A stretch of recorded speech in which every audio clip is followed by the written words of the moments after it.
তো এমন কোনো দিন নাই আল্লাহর রহমতে 300-400 লোকের সাথে আমার সাক্ষাৎ না হয়, আলহামদুলিল্লাহ আপনাদের দোয়ায়।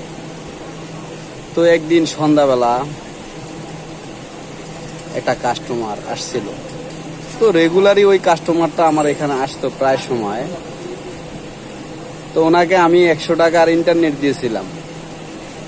তো দেওয়ার পরে এই মুহূর্তে আমার কাছে ভাঙতি টাকা ছিল না, আর উনি যে 500 টাকার নোট দিবে সেটাও আমার জানা ছিল না।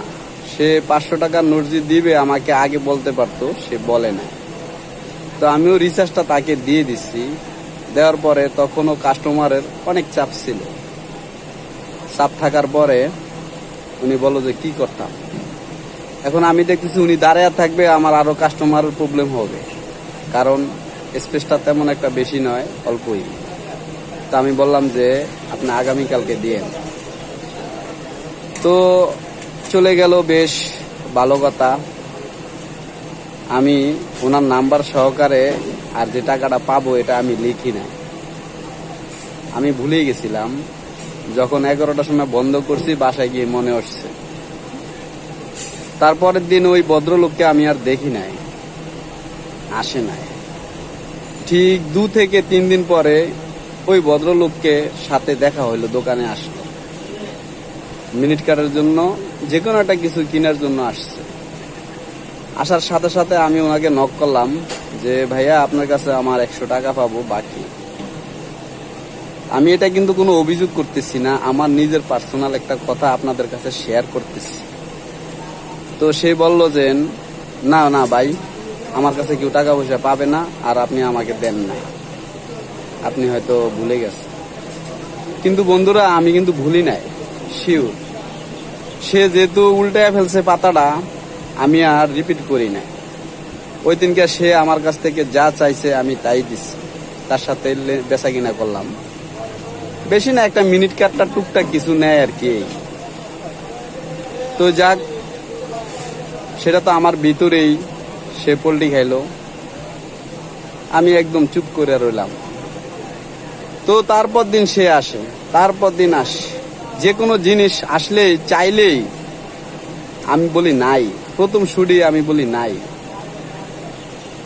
উনি প্রত্যেক দিনই আসে নাই, মানে মাঝখানে 2 থেকে 3টা দিন ওনার গ্যাপ গেছে, রেগুলারই আসে।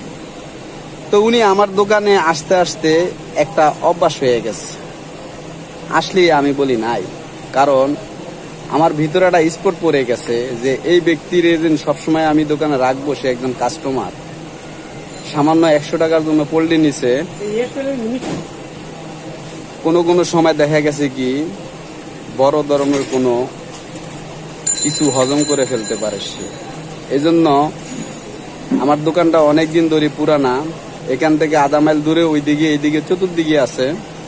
কিন্তু আমার কাছে আসতে আসতে তার অভ্যাস হয়ে গেছে, এই জন্য কিছু লাগলে আমার কাছে আসে, আমি বলি নাই। এখনো আসছে, এ তো গতকালকেও আসছে। কিন্তু